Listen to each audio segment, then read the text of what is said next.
नमस्कार दोस्तों। जैसा कि आप जानते हैं कि भारत अमेरिका के बीच इस समय 2+2 वार्ता का चौथा दौर चल रहा है। हमारे रक्षा मंत्री राजनाथ सिंह व विदेश मंत्री एस जयशंकर इस समय वाशिंगटन डीसी में हैं। वहां उनकी मुलाकात अपने अमेरिकी समकक्ष रक्षा मंत्री लॉर्ड ऑस्टिन व अमेरिकी विदेश मंत्री एंटोनी ब्लिंकन से हुई है। यह वर्ष भारत अमेरिका के रिश्तों के लिए अत्यंत अहम है, क्योंकि इस वर्ष भारत अमेरिका कूटनीतिक संबंधों के 75 वर्ष पूर्ण हो रहे हैं। भारत अमेरिका मित्रता को और प्रगाढ़ करने के लिए कल भारत के प्रधानमंत्री नरेंद्र मोदी व अमेरिका के राष्ट्रपति जो बिडेन के बीच वर्चुअल वार्ता भी हुई है, जिसमें दोनों देशों के रणनीतिक संबंधों को मजबूत करने के साथ ही कई वैश्विक मुद्दों पर चर्चा हुई, जिसमें प्रमुख रूप से रूस यूक्रेन के मध्य जारी संघर्ष पर चर्चा हुई है।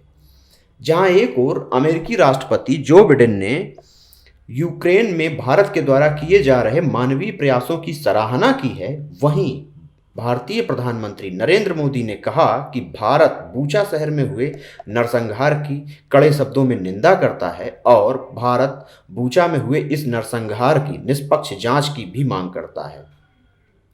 प्रधानमंत्री मोदी ने यह भी कहा कि उनके द्वारा रूस और यूक्रेन के राष्ट्राध्यक्षों से वार्ता करके उन्हें सीधे आपस में वार्ता के द्वारा इस संघर्ष को समाप्त करने की भी बात कही गई है। इसके साथ ही इंडो पैसिफिक, जो दोनों देशों के लिए अंतर्राष्ट्रीय व्यापार, परिवहन व सुरक्षा के लिए महत्वपूर्ण है, उस इंडो पैसिफिक में वैश्विक मानकों के अनुरूप स्वतंत्र पारगमन की व्यवस्था पर भी चर्चा हुई है। उधर अमेरिका में 2+2 वार्ता के लिए गए भारत के रक्षा मंत्री राजनाथ सिंह ने कल अमेरिकी एरोस्पेस कंपनी बोइंग व रेथियन के प्रमुखों से मुलाकात की और उन्हें भारत में निवेश के लिए प्रोत्साहित किया है। साथ ही उन्होंने मेक इन इंडिया से मेक फॉर द वर्ल्ड की भी बात कही। भारत अमेरिका के बीच लगातार संबंध मजबूत हुए हैं। इसी प्रगाढ़ता के चलते अमेरिका ने भारत को रणनीतिक रक्षा सहयोगी का भी दर्जा दिया हुआ है। 2+2 वार्ता में व्यापक वैश्विक रणनीतिक भागीदारी को आगे बढ़ाने पर भी चर्चा हुई है। साथ ही भारत की ऊर्जा जरूरतों के बारे में भी चर्चा हुई, क्योंकि अभी कुछ समय पहले ही भारत के द्वारा रूस से तेल आयात किए जाने पर अमेरिका ने कठोर आपत्ति जताई थी, लेकिन भारत ने अमेरिका के विरोध को नकारते हुए यह बात कही कि यह हमारी राष्ट्रीय हितों की आवश्यकता है। अमेरिकी पत्रकारों को कल जवाब देते हुए भारत के विदेश मंत्री एस जयशंकर ने कहा कि यूरोपीय राष्ट्र रूस से जितना तेल एक दिन में खरीदते हैं, उतना तेल भारत एक महीने में खरीदता है। इसके साथ ही भारत और अमेरिका द्विपक्षीय कॉमर्शियल वार्ता व सीईओ फोरम को इस वर्ष पुनः आरंभ करने पर भी सहमति बनी है, ताकि व्यापार और निवेश को और मजबूत किया जा सके। इस समय अमेरिका भारत का द्वितीय सबसे बड़ा व्यापार सहयोगी है। 2019 में भारत अमेरिका का द्विपक्षीय व्यापार लगभग 146 बिलियन अमेरिकी डॉलर था। इसके अलावा वर्ष 2020 और 21 में भारत में सर्वाधिक विदेशी निवेश अमेरिका से आया, लगभग 82 बिलियन अमेरिकी डॉलर।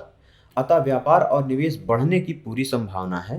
साथ ही दोनों देशों के द्वारा क्वाड को इंडो पैसिफिक क्षेत्र में ग्लोबल फोर्स के रूप में विकसित करने पर भी बात हुई है। दोनों देशों के द्वारा संयुक्त रूप से बयान जारी करते हुए यह भी कहा गया कि पाकिस्तान के द्वारा यह सुनिश्चित किया जाना चाहिए कि उसकी भूमि का उपयोग आतंकवाद के लिए नहीं होगा। दोनों देशों के बीच स्पेस सिचुएशनल अवेयरनेस का भी समझौता हुआ है, जिसके अंतर्गत आउटर स्पेस व साइबर सिक्योरिटी की चुनौतियों का मिलकर सामना करने व युद्ध के नए डोमेन का सामना करने की बात कही गई है। बाइडेन प्रशासन के द्वारा पुनः इस बात को दोहराया गया है कि अमेरिका यूएनएससी में भारत की स्थायी सदस्यता का समर्थन करता है। साथ ही नई दिल्ली के एनएसजी में भी सदस्यता का वह समर्थक है। इसके साथ ही ब्लिंकन के द्वारा यह भी कहा गया कि अभी तक अमेरिका के द्वारा यह विचार नहीं किया गया है कि भारत के द्वारा रूस से S-400 खरीदे जाने पर काटसा कानून के तहत कार्रवाई करनी है या छूट देनी है।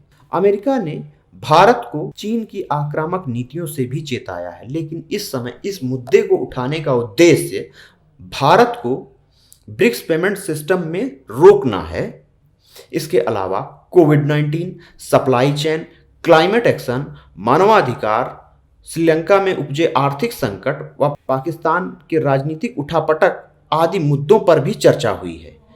बाकी इस पर हुए डेवलपमेंट पर हमारी लगातार नज़र बनी रहेगी। धन्यवाद।